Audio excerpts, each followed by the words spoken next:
Praise the lord. ಪ್ರೀತಿಯ ಸಹೋದರ ಹಾಗೂ ಸಹೋದರರೇ, ಈ ದಿನ ನೋಡಿದ್ರಲ್ಲಿ ಬಹಳ ಸಂತೋಷವಾಗಿದ್ದೇನೆ. ಯೇಸು ಕ್ರಿಸ್ತನ ಶ್ರೇಷ್ಠವಾದ ನಾಮದಲ್ಲಿ ನಿಮಗೆಲ್ಲರಿಗೂ ವಂದನೆಯ ಸಲ್ಲಿಸ್ತೇನೆ. ಶಾಲೂಮ್, ನಿಮಗೆ ಸಮಾಧಾನ ಉಂಟಾಗಲಿ. ಪ್ರೀತಿದ ಮಕ್ಕಳೇ, ಕಳೆದ ವಾರ ಅದ್ಭುತವಾಗಿ ಕಾದು ಕಾಪಾಡಿ ಈ ನೂತನ ದಿನ ನೋಡುವಂತೆ ಕೃಪೆ ಮಾಡಕ್ಕಾಗಿ ತನ್ನ ದೇವ್ರ ನಾಮಕ್ಕೆ ಸ್ತೋತ್ರ ಸಲ್ಲಿಸೋಣ.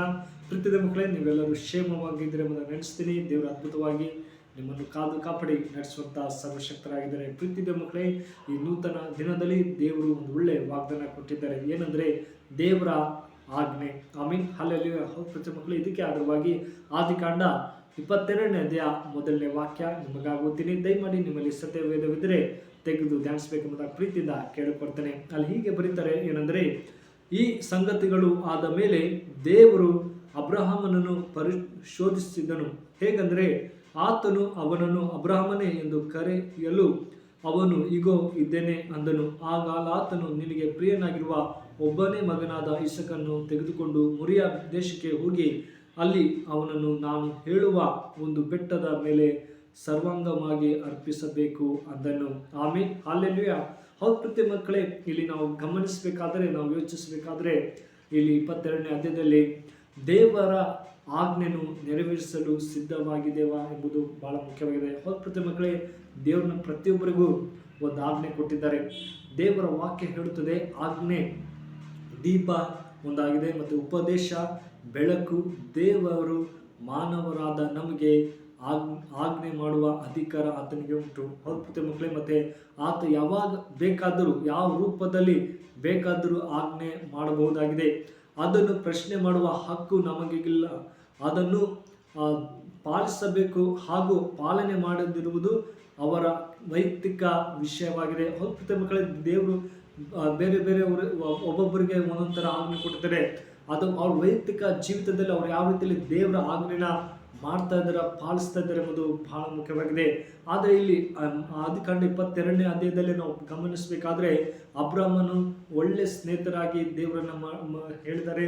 ಮತ್ತು ಆತ ಒಳ್ಳೆ ನಂಬಿಕಸ್ಥನ ಆಗಿದ್ದಾರೆ, ನಂಬಿಕೆಯುಳ್ಳ ಮನುಷ್ಯ, ಮತ್ತು ಒಳ್ಳೆ ರೀತಿಯಲ್ಲಿ ನನಗೆ ಸಹಾಯ ಮಾಡುವಂಥ ಒಂದು ದೇವರು ಹೇಳಿದ್ದಾರೆ. ಆದರೆ 2 ವಿಷಯ ನಾವು ಗಮನಿಸಬೇಕಾದ್ರೆ ಪ್ರತಿ ಮಕ್ಕಳಿಗೆ, ಮೊದಲನೇದಾಗಿ ಸಿದ್ಧೀಕರಣ.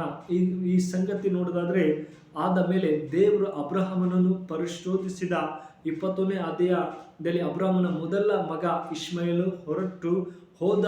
ಇಸಾಕನ ಜನನ ಅಭಿಮೇಕನ್ನು ಅಬ್ರಹಾಮನು ಬೇಷಾಪದಲ್ಲಿ ಒಪ್ಪದ ಮಾಡಿದ್ದು, ಫಿಲಿಸ್ಟಿಯರ ದೇಶದಲ್ಲಿ ಬಹು ದಿವಸ ಇಳುಕೊಂಡಿದ್ದು, ಸರಿ ಸುಮಾರು 5 ವರ್ಷ ಎನ್ನುತ್ತಾರೆ ಎಂಬುದಾಗಿ ನೋಡ್ಬೋದು. ಪ್ರತಿ ಮಕ್ಕಳೇ, 21ನೇ ಅಧ್ಯಾಯ ಆತ ಎಷ್ಟೋ ಕಷ್ಟಪಟ್ಟಿದ, ಆದರೂ ಕೂಡ ದೇವರು ಆತನ ನಂಬಿಕೆ ಯಾವ ರೀತಿಯಲ್ಲಿದೆ ಎಂಬುದಾಗಿ ಪರಿಶೋಧಿಸ್ತಾ ಇದ್ರು.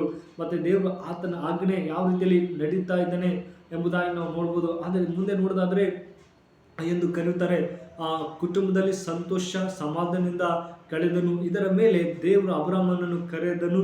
ಪಂಡಿತರ ಅಭಿಪ್ರಾಯ, God is preparing for today for what you will face tomorrow ಎಂಬುದಾಗಿ, ನಾಳೆ ನೀವೇನೇನು ಎದುರಿಸುವಿರಿ ಎಂದು ದೇವರು ಇಂದು ನಿಮ್ಮನ್ನು ಸಿದ್ಧಪಡಿಸ್ತಾನೆ. ಹೌದು ಪ್ರತಿ ಮಕ್ಕಳೇ, ದೇವ್ರು ನಮ್ಮನ್ನು ಕರೀತಾ ಇದ್ದಾನೆ.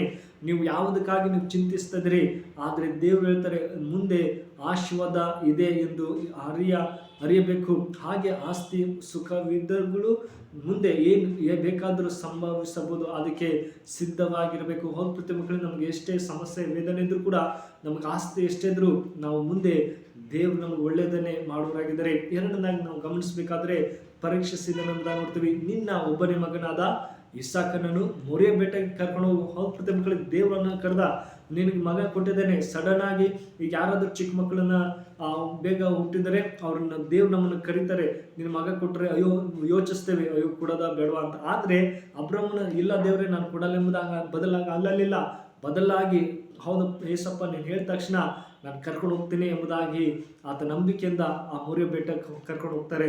ಅಲ್ಲಿ ನೋಡ್ತೀವಿ ಆ ಮಗನಾದ ಇಸಕನ ತೆಗೆದುಕೊಂಡು ಮೊರಿಯಾ ದೇಶಕ್ಕೆ ಹೋಗಿ ಅಲ್ಲಿ ಅವನನ್ನು ನಾನು ಹೇಳುವ ಒಂದು ಬೆಟ್ಟದ ಮೇಲೆ ಸರ್ವಾಂಗ ಹೋಗಿ ಅರ್ಪಿಸಬೇಕು ಅಂದನು. ಬೆಳಿಗ್ಗೆ ಅಬ್ರಹಾಮನು ಎದ್ದು ಕತ್ತಿಗೆ ತವಡಿ ಹಾಕಿಸಿ ಆತ ಎಲ್ಲ ಸೇವಕರಿಗೆ ಹೇಳ್ತಾರೆ, ನಾವು ಸ್ವಲ್ಪ ನಾನು ನನ್ನ ಮಗಗೆ ಅಲ್ಲಿ ಹೋಗ್ತೀವಿ, ದೇವ್ರು ಕರೆದಿದ್ದಾರೆ ಎಂಬುದಾಗಿ. ಹೋಗ್ಬಿಟ್ಟೆ ಮಕ್ಕಳೇ, ದೇವರು ಆತನ ಇನ್ನೇನು ಇದು ಮಾಡಬೇಕೆಂಬುದಾಗಿ ಅಂದ ತಕ್ಷಣ, ನಾನು ನಿನ್ನ ನಂಬಿಕೆ ಮೆಚ್ಚಿದ್ದೇನೆ, ನೀನು ನನ್ನ ಆಜ್ಞೆನ ಮೀರಲಿಲ್ಲ, ಬದಲಾಗಿ ನೀನು ನೆರವೇರಿಸಿದಿ, ನೀನು ಒಳ್ಳೆ ಸ್ನೇಹಿತನೆಂಬುದಾಗಿ ದೇವರು ಹೇಳ್ತಾರೆ. ಹೌದು ಪ್ರೀತಿಯ ಮಕ್ಕಳೇ, ದೇವರು ನಮಗೂ ಕೂಡ ಯಾವುದೋ ರೂಪದಲ್ಲಿ ಒಂದೊಂದು ಆಜ್ಞೆ ಕೊಡ್ತಾರೆ. ನಾವು ತಪ್ಪಾದ ಮಾರ್ಗದಲ್ಲಿ ಹೋಗದೆ, ದೇವರೇ ನಾನು ಕೂಡ ಒಳ್ಳೆ ಅಬ್ರಹ್ಮನಾಗಿ ನಿನ್ನ ಮಾರ್ಗದಲ್ಲಿ ನಡೆಸ್ತೀನಿ, ನನ್ನ ಕುಟುಂಬ ಆಗಿರ್ಬೇಕು, ನನ್ನ ಮಕ್ಕಳಾಗಿರ್ಬೋದು, ನನ್ನ ಎಂಥ ಪರಿಸ್ಥಿತಿಯಲ್ಲಿ ಇದ್ರೂ ಕೂಡ ನಾನು ಒಳ್ಳೆ ಮಾರ್ಗದಲ್ಲಿ ನಡೆಯುವಾಗ ನೀನು ನಮಗೆ ಆಶೀರ್ವದಿಸ್ತಪ್ಪ ಅಂತ ಹೇಳುವಾಗ ನಿಶ್ಚಯವಾಗಿ ದೇವರು ಆಶೀರ್ವದಿಸ್ತಾರೆ. ಎಲ್ಲ ಸಮಸ್ಯೆಯಿಂದ ಬಿಡುಗಡೆ ಕೊಡರಾಗಿದ್ದಾರೆ. ಪ್ರೀತಿಯ ಮಕ್ಕಳೇ, ಆತನಲ್ಲಿ ನಾವು ನಂಬಿಕೆ ಇಡಬೇಕು.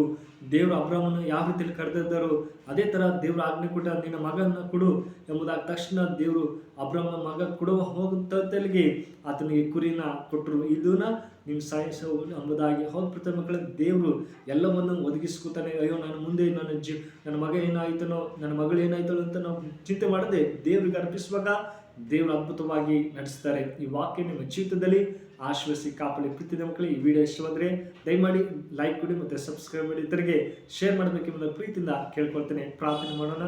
ಕಣ್ಮುಚ್ಚಿಕೊಂಡು ಪ್ರಾರ್ಥನಾ. ಪರಿಶೋಧನೆ ದೇವರೇ, ಒಳ್ಳೆ ಸಮಯಕ್ಕಾಗಿ ಸ್ತೋತ್ರ.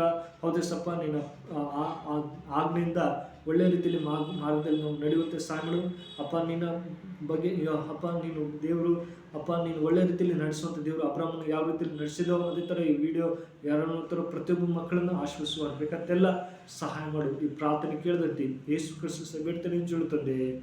ಆಮೇನ್. May God bless you.